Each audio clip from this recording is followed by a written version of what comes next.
All right, guys, welcome to the latest episode of Blood Money. This is Blood Money episode 273, actually, with ROCKNE EARLES. How you doing, sir? I'm doing well today. How you doing, Bam? Good, good.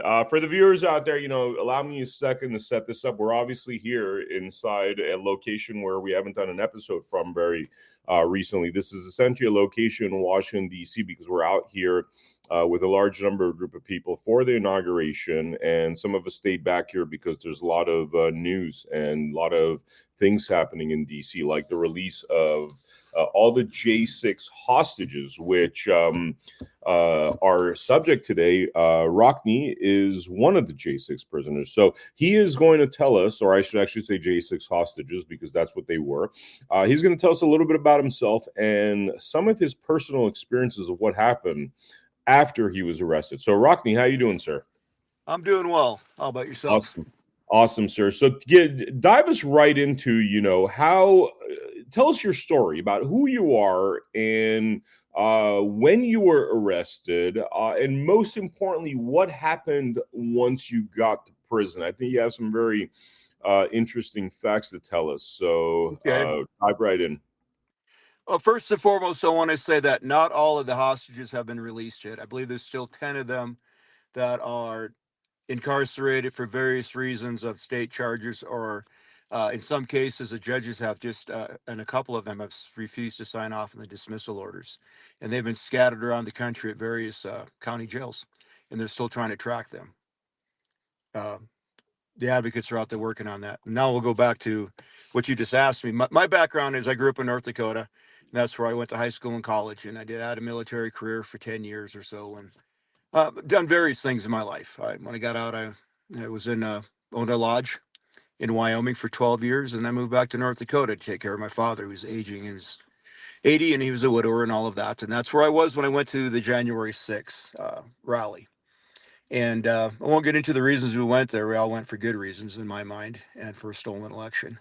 Ended up in the middle of a insurrection to cover up that stolen election. And if you just want me to get to the meat of it, what happened with me is, knowing when we left that day, we left probably 4 p.m. I don't remember for sure. We were on a train heading up to Bethesda, where we had a hotel room. And looking already at the news as it was being portrayed, they were building a narrative from day one. I mean, from the first minute. They were showing this violent insurrection, this thing that was going, trying to take over the Capitol and, to topple the government and all of that. And, couldn't have been further from the truth, but I knew then that it was going to be trouble.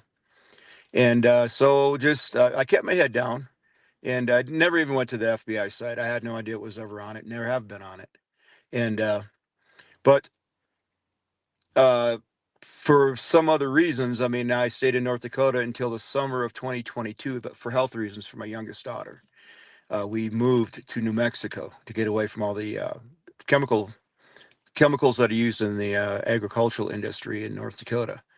And that's where I was when the feds came a knocking. And I will say, at least I was grateful that they held off for because my daughter spent many months, and we went through a long summer of 2022 at Children's Hospital in Denver.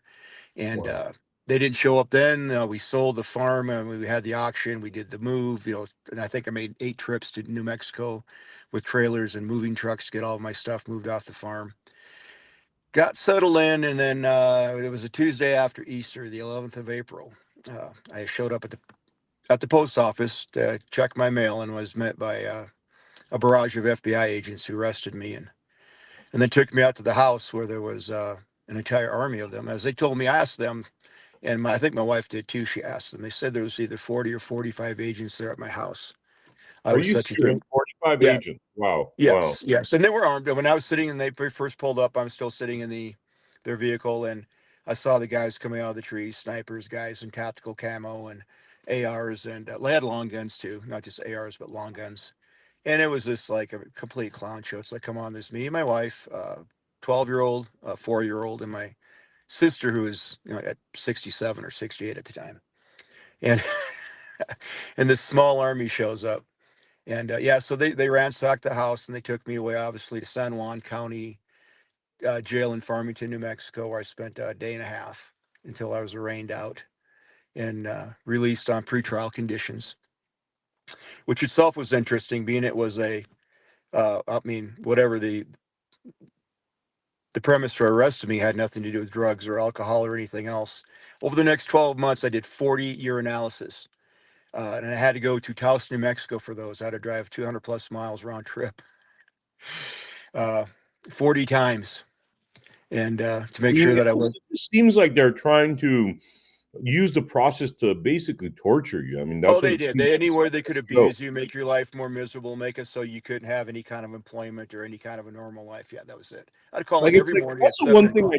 That's the one thing I noticed, Rockney, and this is more for the viewers. I mean, with my nonsense, that now the whole world knows, I was like, for 5 hours, I was like, apprehended basically. And even in those 5 hours, like the way they treat you in that, it's like they steal from you. You're actually losing your dignity, your kind of just normality. I mean, there's a lot of things being taken from you in those moments that they don't necessarily quantify. And what you're talking about, is a part of that. That's absolutely true. Yeah, it's absolutely true. They just, and so many different aspects and different approaches to you as a person, your liberties, your freedoms. Yeah. And that's even when I was out pre-trial, and that was like 17 months of pre-trial release. It was a constant, of course, the monthly report to my parole officer that had to put down all of my financials every freaking month and all, my vehicles and how many miles I drove. And just, you had this long report I had to send in every month. And just like I said, it's kind of ridiculous. And but anyway, that's what it was. And then, of course, going through the process with my lawyer of, that when I don't know exactly when they set the trial date. It was last summer sometime, and they set a trial date for October 15th. I was wanting to get them to push it back, of course, past the inauguration, with any luck at all. Because so many people had pushed their trials for like 2, 3, 4 years, and they were trying to get mine in there pretty quick. It seemed like. And then it came down to, I took my son to back to North Dakota in August for him to start school his freshman year in college. And while I was up there, my lawyer got a hold of me. I had literally about 36 hours to make a decision on a plea deal they offered me. And they'd offered me several, which they were just all a joke because it's all the charges with, with all kinds of provisos that were just ridiculous. And so on this one, they finally said they drop all charges except for 2 assaults. And one was a questionable video of me throwing a water bottle. And the thing is, this person, whoever it was that threw this water bottle, threw it like a major league pitch. Unbeknownst to these buttheads that work for the feds, I've had a shoulder replacement. I can't throw. I coached my son's little league for a couple, 3 years. I've never thrown a pitch. I can't play catch overhand. Wow. So they have this video of this guy just throwing this water bottle like a fastball. And of course, I was charged with assault with a deadly weapon, which was the water bottle. And but they dropped the deadly weapons. And if I would just take the 2 assault charges, and of course, everybody knows, go to trial, you'll get obstruction of justice. They'll get you for perjury for lying on the stand. If you go on the stand in your own defense and lose, that's considered lying, 3 points. Obstruction, 2 points. Not taking responsibility and responsibility for your actions and having contrition, 2 points. They just keep adding on the enhancements. Or you can take the plea and they promise this, that, and the other thing. And so, on the chance that President Trump did not win the election, we caught a pardon. I had to think about the future, and I wasn't going to win. Nobody's going to win in that court. I had Judge Reggie Walton, who got up on CNN and basically called Donald Trump a liar, a narcissist, a sore loser, and a child, and all of his followers and all the defendants were guilty. He said it on CNN. This is my judge. So I know I have zero chance in the courtroom of winning a trial. So I might as well take the plea and, take it from there. And part of the plea deal was the government did not seek to detain me until sentencing. So the 20th of September, I show up in D.C. and I show up in Judge Walton's court. And of course, he did not honor the do not seek to detain me. he remanded me into custody and threw me into the DC gulag for 4 months and a couple extra days. And yeah, so that's how I ended up in the gulag. By That the way, is, that was my daughter's 14th birthday. I was supposed to fly back out that night to be with my daughter. Didn't happen. I mean, how is this like? This is what I hear is honestly, this sounds like people using their positions for terrorism. I mean, this is terrorizing people for Well, nothing. it's what they do with the entire legal system, though.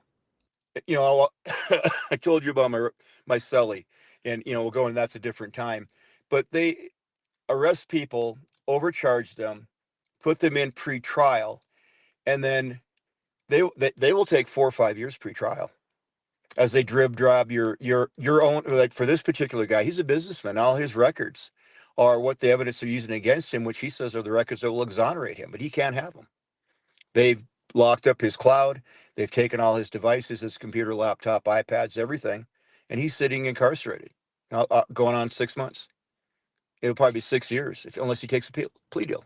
Wow, But, wow. and that's what they'll do. That's why they have a 100% conviction rate, because they throw you in and leave you there till you rot, and they play that game, and you will sit there as long as they want you to, or until you take a plea deal. Tell me a little bit more about like now you're ultimately apprehended. Was the fact that you had moved states made it easier to apprehend you? That's why they apprehended you, or Oh you no, didn't? not at all, not at all. They had me identified, I believe, June or July of 2021. And Mm-hmm. why? I mean, I think positively identified. They're probably trying to work on putting together what evidence they were going to get, which I had to laugh at. A lot of their evidence they showed me, the first discovery was like it was a multiple page. It was my Zillow listing of my farm as I was trying to sell it, which I thought was hilarious. They did a lot of real great investigative work there. Uh, Mm-hmm. anyway, I think the biggest reason they didn't take me right away was they didn't have the money. It wasn't until Mitch McConnell cut an omnibus deal with the Democrats late in 2022, right before the end of that particular congressional session, when the Democrats still had the House, and they earmarked a couple $100 million specifically. It might have even been way more. It might have been a billion or two. A lot of money specifically for the DOJ to go after J6, because it was after that bill passed, they went on steroids arresting people. Wow. And that would have been probably October, November, something, December of 2022, as that that particular Congress closed out. And then of course they came and got me April, and they were arresting people wholesale from then on till just days before the inauguration. They arrested, the last one I think arrested was a 75-year-old grandmother. So sick. I mean, these people are absolutely out of their minds. Now, tell me, a lot. It sounds like hundreds of millions of dollars, potentially billions, to prosecute and terrorize Americans.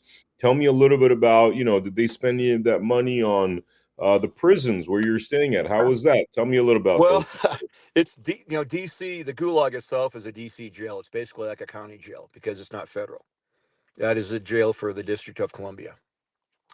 Uh, don't know even really where to start on this because there's so many different levels and so many different areas of the jail itself. But what I will say, there's a whole lack of, don't give a crap by the jail staff. Not so much even like the guards. There's plenty of it with the guards, the COs, correction officers. But with the management, if you want to call it that, the white shirts, the hierarchy, the lieutenants and captains up to the vice wardens and whatever, to change any of the conditions in there. And I can only tell you from my point of view, from what I saw, from when I went in intake, which everybody goes to intake on the first floor. My first 7 days, or that's how long you're usually in intake before they put you into a cell block, into a pod. And my cell was half flooded with water. I had no water to drink. They were turned off for the first couple 3 days. I had plenty of pets, so I had mice and cockroaches, and it was pretty much just a nasty little cell. And of course, I got put in on a Thursday and wasn't let out till Monday because you're not going to get rec over the weekend in intake. So for the first 3 days, I sat in there, and luckily I saw a book by D.L. Moody, a post-Civil War evangelist, and it was sitting in the intake where we're being fingerprinted and doing all that. And I just happened I grabbed it. I stole it. Sorry, I said it. I borrowed it, took it to my cell. It's still there somewhere if they want it back. But I read that like 3 times that weekend. I had nothing else to read. and I'm a Hmm. Christian anyway, and it was great reading. But other than that, then, it was just they put me in what they call Southeast 3. It's the Southeast quadrant, third floor, which is there's two sides basically. There's two long corridors. There's 40 cells on the side, 20 on the top tier, 20 on the bottom tier. So a total of 80 cells, on the average about 150 inmates in there. Never totally full because the guys in and out, fluxing, going federal, going home, going whatever. New guys coming in. Uh, what I'll say about that is one of the biggest things. I mean, is there's nothing to do. It's a jail. It's not a prison, so they don't really care much about programs, any kind of rehabilitative programs, anything to keep you occupied, as far as prisoners go. And some guys are in there. One guy who was on the detail, like the head of the detail. It's like the prisoners' trustees. They call them detail because they're the ones that do all the work, bring out our food, the trays and all this and that. He's been there 7 years pre-trial. Like no trial, like No trial. that I is mean, just. I mean, he they goes have to like that. he I has mean, court hearings and things of yeah. that nature, and he has the status hearings. And I think he finally took a plea deal because his was a murder charge. I don't want to say too much, but I think his was a murder charge. And they finally, after 7 years, yeah. And that's not really. There's a lot of guys in there have been there for 5 years. Wow, wow. Wow. Absolute disregard for the Constitution. I mean, tell us a little bit more about like, the realities of like living in prison and jail. Well, basically it's what was it, a 12-by-6 cell, 10-by-6 cell, something like that, and two bunks, not a lot of room. You have a cellie in uh, our rec time. It alternated between morning rec and evening rec. I mean, just you had because there's two sides of our block or our pod. You were out at one morning 9:30 till 2, but no, 9:30 to 2:30. Excuse me, because it's 5 hours. And if you went out in the evening, you went out at from 5 to 10. Unless there were short guards and you got modified, then they only let off one tier at a time. You got 2.5 hours out. Uh, I saw sunlight for 3 hours in 4 months. We're supposed to have outdoor rec once a week. We got it 3 times in 4 months. And that's, it's kind of inhumane in that regard alone. In fact, the rec time we had was not enough just to Hmm. be, otherwise you're spending, 19 hours in your cell a day. Now we had lockdowns. If there's any violence, right away they lock you down. You might be locked down for a day or two. If there's a stabbing, which there were stabbings on throughout anywhere in the jail, you got locked down for usually about 4 days. We had a stabbing in the cell right next to me. I witnessed it on the 20th of December. Uh, and we were Wow. locked down for 4 days right up through Christmas Eve. Now, Wow. what's important about those lockdowns is starting in about the first part of ROCKNE, could November. you adjust your phone because it's we're losing sight of your face. Yeah, Oh, sorry. I'm Go sorry. ahead. I'm sorry. No worries. I No just worries. let No it worries. dip a little bit. No Anyway, worries. these lockdowns are, I say they're not, why they're so significant at that time. I mean, they suck regardless because you're locked in there for, I mean, we're at 96 hours and they just, shove your meal through a tray or your tray through a slot in the door, and we, our particular side where I was for 3 months, 3+ months, has it in the wall, our wall of our cell was on the inside corridor, and we're on the third floor, so heat rises. Starting about this, probably the second week of November, when they turned the heat on, as it got cold downstairs, they turned the heat on in the admin area or the lower cells. We were running at anywhere between probably upper 80s to 95 degrees in our cell, and it was torture. Wow. If it wasn't for the J6, Telegram channel and putting out calls to action to people like Marie Goodwin and Angie Bosek and these people that would muster up dozens, if not a couple of hundred people to inundate the jail with calls. And what they would do is they would probably turn the heat off, maybe open up vents, cool it down for a day or two, and then crank the heat right back up. In that particular period, over from the 20th of December until Christmas Day, basically, we were locked in there for 4 days. I literally thought, now you have to, my background is I was in special forces. I've done a lot of, pretty physical things in my life. I've been very uncomfortable in my life, and I've experienced some hardships and adversities. I literally thought I was going to die in my cell by about the 27th or 28th of December because the heat was so high. We didn't have cold water in our cells either. We only had hot water in our cell, no matter how many times we asked them to fix it. And I would just sit on a stack of books in my mattress next to the tray slot with my face up. They're trying to catch fresh air from the fans. And that's when, on the 27th, my cellmate, who was a J6er, who was partially paralyzed, he's a recovering quadriplegic who walks in with impairment. He's rehabilitated himself greatly. Was finally pulled out of our cell because the heat was causing his body to break down. He was starting to go to experience paralysis again. And again, it was the J6 action committees, if you want to call it that put out the call to action that inundated the jail with calls saying, basically, probably the only thing they cared about was, he's going to die or become paralyzed, and we're going to sue you to the wall. And they probably said, oh, maybe we should do something then. So they finally pulled Ryan out, and I got my Russian cellmate, who spent one night in there and said, you're going to die. He goes, I can't take the heat. And he looked at me and said, you're probably dying. You're literally dying. So the next day, he forced the issue and drugged me over to a cell on the other side that was probably about 60 to 65 degrees. Wow. And I'll say this, I think he saved my life. Wow. I mean, how does something like that happen? One sympathetic guard that I had talked to on our wreck that day. And then Dennis, because they actually, the two gals from New York City, two Chinese gals that are great Trump supporters, called me on a video call in between the wrecks. And so I was the only inmate out on the video call. When I went back up to our cell, they opened the door and he'd already made some inroads with the guards. As soon as the door opened up, he had his stuff packed and he just boogied over to the other side, dropped the stuff in front of the cell door. They opened it. And then he came and helped me get all my stuff out. Wow. And so, then the last, that was the 28th of December, and I was there till the 21st.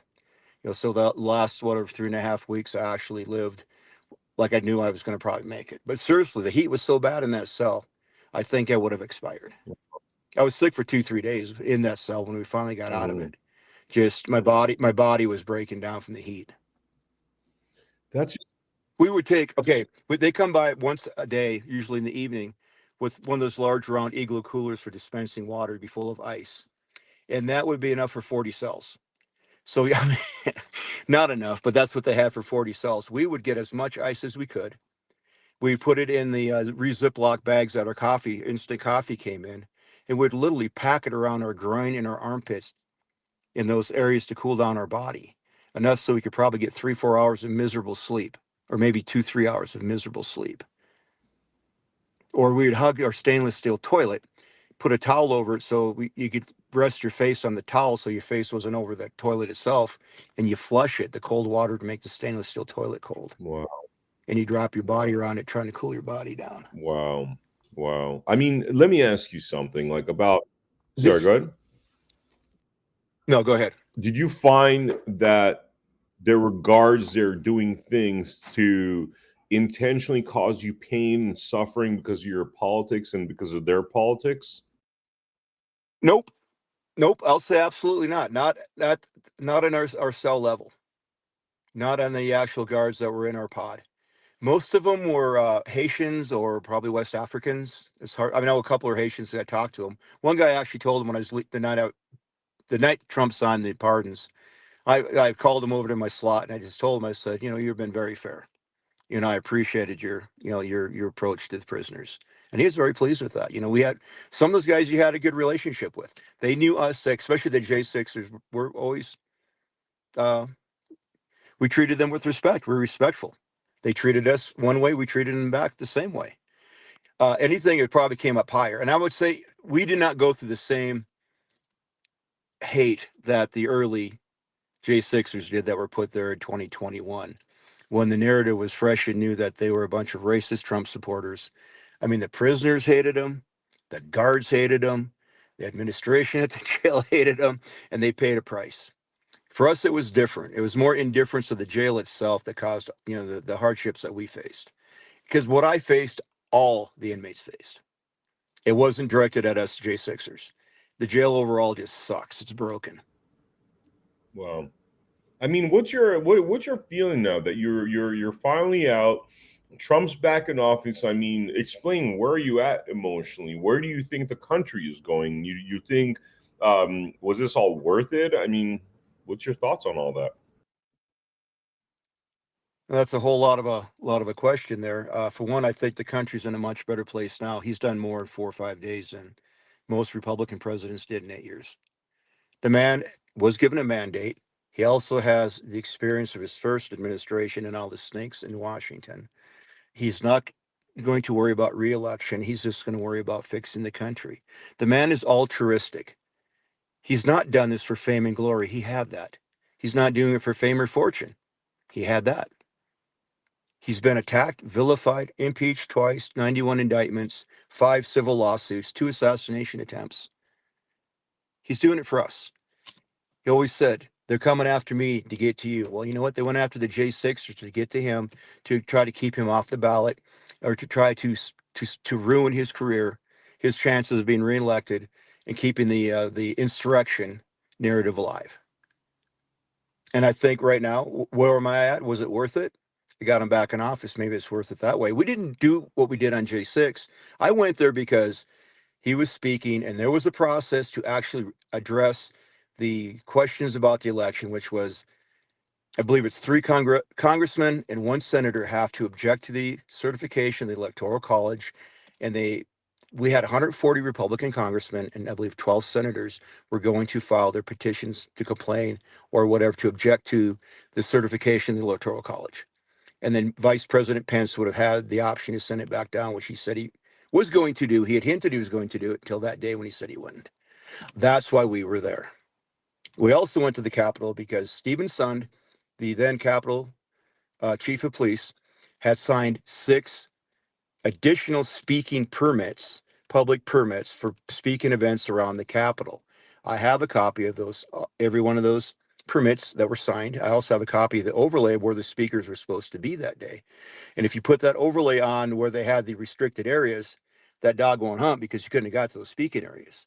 Anybody going to those speaking areas was going across restricted grounds that weren't marked because the fences were taken down earlier by, well, anybody's guess, although some people were filmed doing it. They don't know who really took the fences down and all the signs. There's very little signage. None when we got there. There's no signage at all saying this is restricted grounds. But we were going there to see, I want to see Simone Gold speak. And there was a couple other speakers, Roger Stone, maybe, whatever. There's 6 to choose from, 6 different speaking stages, supposedly. But as we approached the Capitol, we heard flashbangs and saw people bloodied up and people that had been gassed and sprayed. And, and then this one thing, curiosity killed the cat. I went forward to see what the hell's going on. I mean, right now you're kind of couching that as curiosity killed the cat, but that's kind of part of our right to walk into our house. Well, I just went forward to see what was going on, and one thing led to another. Truly is what it was. And yeah, it's our house, and yeah, I'm not going to talk too much about that right now. As far as because I can't really tell you what my motives were at that point. I do know that people were hurt. That's one reason I went forward. I saw people that were bleeding, and I just remember one couple going past me in a rapid fashion, pushing a double stroller with toddlers in it. As the tear gas was starting to waft over us, and I'm not going to totally blame the cops for the overreaction attack in the crowd because they were set up. That was a national special security event. That is what they declare whenever there's going to be a large gathering in DC for any event. And when you have the president speaking to they expected 1 million people. I think they said there was 3.3 million people there based off of cell phone pings, off of cell phone data they got from all the companies. So with that being in mind, they should have known that this is a national special security event. It should have been declared, which when they do that, that's what they did for the inauguration. So they do for all the big events in DC. Every law enforcement agency is 100% manned. Metro Police, Capitol Hill Police, Secret Service, Park Police, you name it. Everybody is on call and standby, plus National Guard. None of that happened that day. They were inviting trouble. They wanted trouble. They wanted it to happen. And it did. I'm being honest with the rest of us. We should have been able to, somebody should have been able to pick it out that this was what was going to happen, and it did happen. But, it's easy to say now in hindsight, but you look at it and say, it was a setup. What? Without a doubt, it was entrapment. And the cops were caught on that too, because those that were on there were on. I mean, they're looking at, I can about imagine their fear, especially once they started firing off.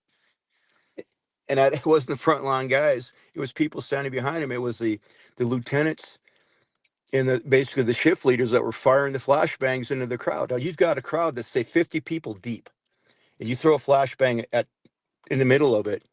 The back half goes back away from the flashbangs. The front half surges forward because flashbangs are going off behind them, while forward is right into the police line. Instant confrontation. So why were they throwing the flashbangs the way they did? That's what really caused the blow up. And there are even cops on tape. You can find the tape everywhere. They're saying, for every one of those you throw, you're pissing off a dozen people, or more than that. But that's what, to paraphrase what the one police officer said. He's just like, no, stop throwing them. Stop throwing them. They just kept on throwing them. So the guys in the front line, and they're just like, one of the guys said, we're set up like mother effers, You said it in that moment? Oh, yeah, that's on video, too. One famous video. I mean, I've watched so much video, but he's like, we're set up like mother.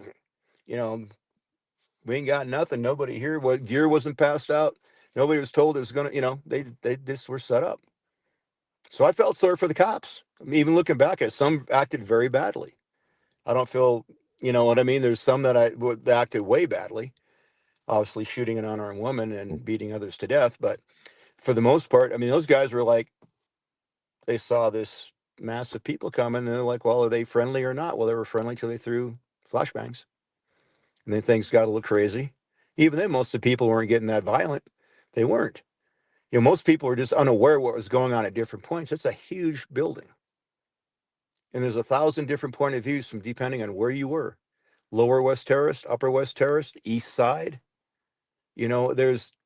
Everybody had a different perspective of what went on that day. Some people saw zero violence because they maybe came in a side door. They just saw a lot of people chanting flags, singing songs, chanting. So everybody's point of view is different. Yeah, man, this is really good information. Now, tell me, like, is in terms of the things that you saw happening within prison, do you think that there's a fix for that? Do you think that I mean, is there a fix for all these issues that we have? Because you're talking about systemic issues of how people are treated within prison, especially, people like you guys that don't even belong there. Oh, I mean, there's got to be change. How they do that, I don't exactly know. I mean, it's not really my bailiwick, my area of expertise. But I look at just the overall sentencing, and maybe even what these guys are being arrested for. So many of them are in there for drugs. Well, good God, just decriminalize weed for one. A lot of them are in there because they got caught with a gun. Well, in D.C., that's a no-go right from the get-go, because D.C. has such harsh gun laws. And if they had drugs on them and a gun, well, double that up and times it by 3, and now they're going to get a long sentence. You know what I mean? It's just, you look at what they're being incarcerated for, and does the length of the sentence really equal the crime? You know what I think? I hate white collar crime. I think crimes on Capitol Hill should be just as freaking harsh, if not harsher, because those are people in power. It's like you ministers teaching false scripture. You've got people in power making the laws, breaking all the laws. Yep. Like they and you got these people at the bottom of the bottom of the feeding, the food chain, and they're just getting hammered. And going about the prison, I mean, I talk about rec time. We'll just talk about everything in the prison is broke. Mail is broke. My wife tried to send me books there. She probably, mailed me 24 books. I got 7. The rest were actually sent back from the jail to Amazon. For what reasons, we don't know. They're too lazy to deliver them, don't want to deliver them. Outgoing mail does not go out either. I know that my Russian Selly, who's got a wife and children, has mailed out many a letter and envelopes and drawings he made, and nothing has got there in 2 months. It's just about any way they can hurt a prisoner. Sometimes it seems like that's what they'll do. I mean, I heard stuff about like every time people would get cereal, there'd be like rat droppings in there, and just disgusting sounding things like drinking from the toilet. I mean, could you give some information on that? Is that like unusual things, or is that just the way it is over there? I wouldn't say they're not drink. I mean, maybe they did from the toilet if they didn't have water. They had to wait long enough. I mean, I had to wait. I think it was 2 days for them to turn the water on in my cell, and they give you drink, Kool-Aid, whatever Kool-Aid packet for your meals, but you don't have a cup.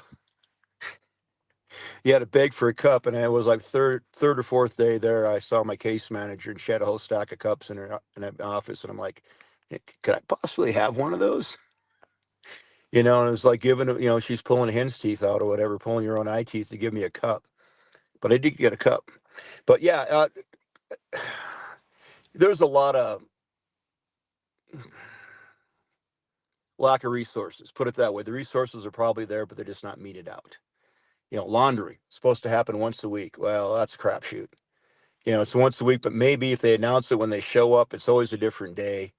And if your side is out, maybe you get it. If you're one that's not out on rec that time, you probably don't catch. Everybody's washed their own laundry. What it came down to. I mean, a lot of people turned it in, but a lot of people just wash their own. Take it in the shower with you and wash your laundry in the shower. Hang it out the best you could. Same with exchange of your sheets and or towels. I mean, my first towels I had them for 2 months. Just wash those too. I actually bought some on commissary, so to have a clean towel to rotate in. But yeah, it's just it's there's just a lot of little things. I mean, were they really the horrible things? There's some of that. Well, let me go back. Okay, Southeast 3, the one side I was on, is where they put the overflow from the mental block. And we had guys over there that should not have been there. I'm going to just give one instance. And it's the one that it broke my heart. I actually had my wife in tears on the phone. It's 36 cell. One of the inmates said, when they were doing a room inspection, panicked and flushed his shank down the drain, down the toilet. His knife, homemade knife. Well, it went down to the first elbow, got stuck. So now every time he flushed his toilet, his toilet backs up.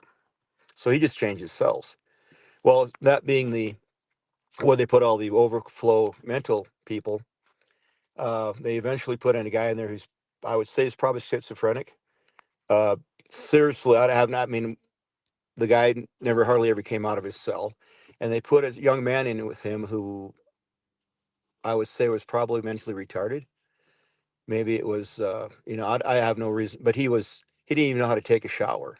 Some of the inmates had to basically tell him or show him and give him towels and stuff. Anyway, these two are get together in this cell,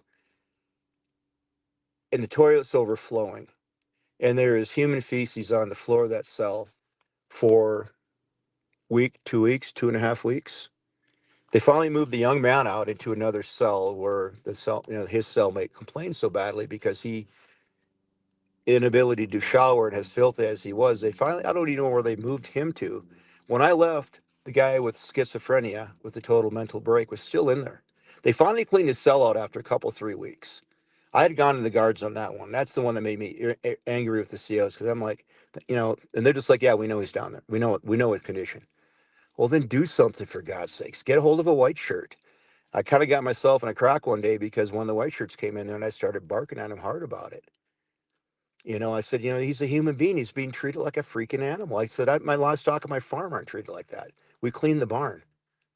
This man, and finally they did clean out his cell, but he was still down in there. I know he hadn't taken a shower in probably 2 months because I don't think he cared because he's nuts, but he should not be there. He should have been in some other facility. And that's just one example of two guys that were down there. The worst probably case, but there were other instances I could tell you about, but I wouldn't want to just beat that particular horse to death. Wow, ROCKNE, man, this is Amazing and sad information. Amazing and sad information. Is there anything that we didn't touch upon that's worth talking about before we wrap up this episode? Uh, I'd like to do another one with you about my Russian celly and how hard he is being crushed by the DOJ right now for probably crimes he did not commit. And again, they'll try to keep him in there for as long as they can till he takes the plea. But he's got a wife and young children. He's got 4 children, and he doesn't need to be in. He should at least be out pre-trial, so he can prepare for trial. And there's no reason for him to be in there. I mean, It's just, again, they keep people in forever and just try to wear them down because they got nothing but time, and it's your time in jail. I mean, what could you tell us a brief about him? What his deal is? I mean, because we know all about. Okay, he's 44 years old and from Siberia, but probably I think at least 20 years ago he started working more in China and eventually Hong Kong, doing manufacturing of computer processing boards, and he had his own factory over there, maybe a couple of them. He changed facilities from time to time, depending on if he's in Sichuan or Hong Kong, because political climate changed. And then eventually the COVID hit, and that really changed things for him. That's what he decided to pull up stakes. But the boards he makes are in almost everything you probably use, or boards just like it. In your smart TV, in your refrigerator, the motor control boards, they run almost, I have them in my sauna, but just they run almost everything in our life that has a computer board in it. Those are what he made, and he sold them worldwide. And he moved to United States in 2022, a couple months after the invasion of Ukraine. Well, he's Russian, but his wife is Ukrainian. And actually, his grandparents were deported from Ukraine to Siberia by Stalin. So he's basically Ukrainian too. But while in the States, he's tried to start up his manufacturing again, and just wanted to where he could be free. And he didn't have to worry about the politics of China and what they're doing there. But he just wanted to be in a safer environment for his children. And so he started buying the components and shipping them to Hong Kong for manufacturing and building these little processing boards. And he had, I think, the one order that was first flagged, there were 60 chips on there that Homeland Security flagged that were banned under the sanctions, is not to be sold to Russia. And anyway, long and short of it, they said he's supplying Russian military with drones, helping them build drones, this, that. And anyway, it's their usual overblown indictments.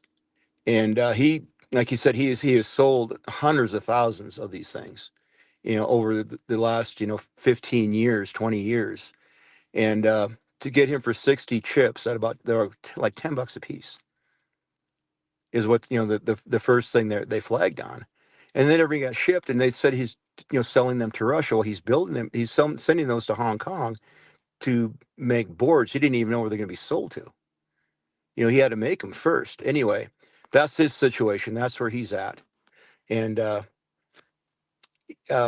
he has some other interests that he wants to start manufacturing things in the United States as well, because the boards that he makes, those processing boards, are also used in a lot of medical devices, holistic, naturopathic medical devices, as well as EKG machines, EEGs, respirators. They're used in all kinds of medical devices, but he had a specific line of devices he wanted to make, and he was actually had some of the parts and things being sent, what he needed to start manufacturing were on the docks in Siberia to be shipped to where he lived in Florida to start manufacturing. He didn't have the facility set aside and lined out. And then that's when he was arrested.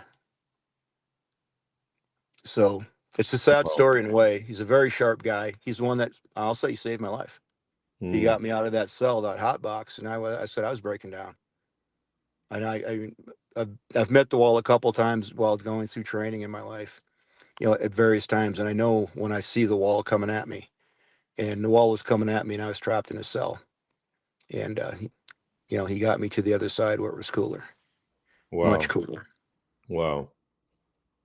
He's a good man. And he does, and I just, yeah, we'll leave it at that.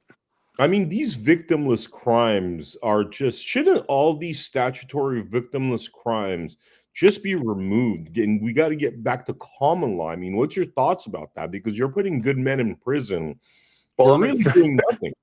I'm a firm believer in going back to common law versus British maritime law. Yeah, it's British maritime law. I mean, after we won the Revolutionary War, they got us through the practice of law. Every American is a potential victim of British maritime law. I mean, that's the way I see it. I see it in the, they talk, oh, there's all this prejudice, or at least was back in the Black community. I mean, that all stems from maritime law. You look at what they've done to all of our communities, that all seems to stem from maritime law, like needlessly torturing people. I mean, at least to my eyes. Yeah, but I can't really speak with authority. I know the difference between the two, but I'll probably make myself sound foolish if I try to debate it. But I just, yeah, we have a system that's rather broken. I mean, it truly is. Two books somebody should read, obviously, I think, was a book by Howell Woltz called Justice Denied. It's his story as somebody who was drugged through the system. When I was reading it, I'm just like reading. It's like, oh, it sounds like it was my experience as he went through the jails, the county jails, the lawyers, and his experience with the DOJ and a very, very crooked U.S. attorney down in North Carolina. And the other one is obviously 3 felonies a day. How we're all committing 3 felonies a day under statutory maritime laws. Yes. And it basically, that's, like I said, it's kind of the pattern that the Soviet Union used.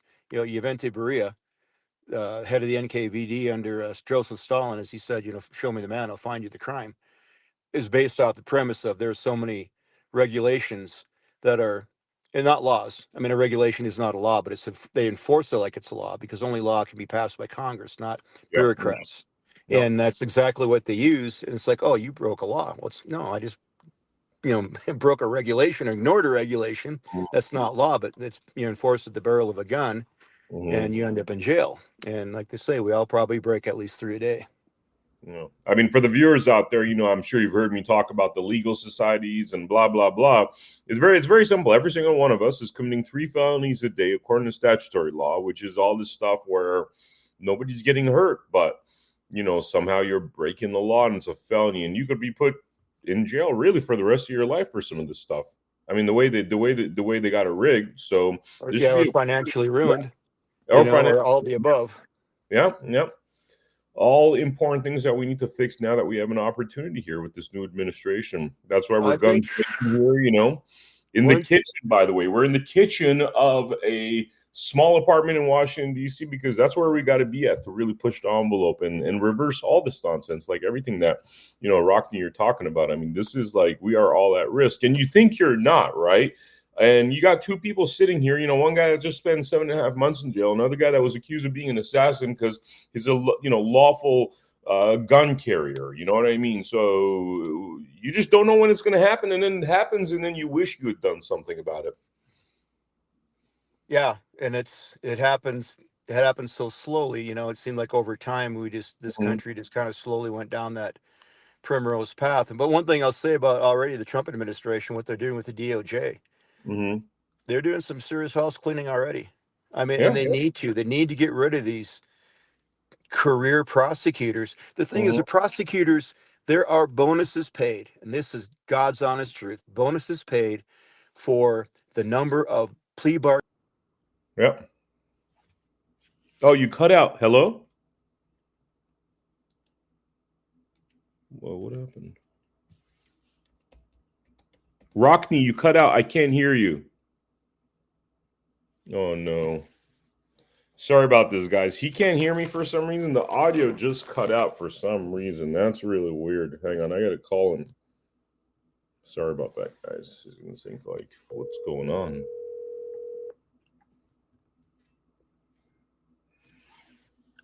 Yes, sir. Yeah, I'm sorry, brother. But like about 20 seconds ago, your audio cut out. We can't hear you, but I got you right next to my speaker here.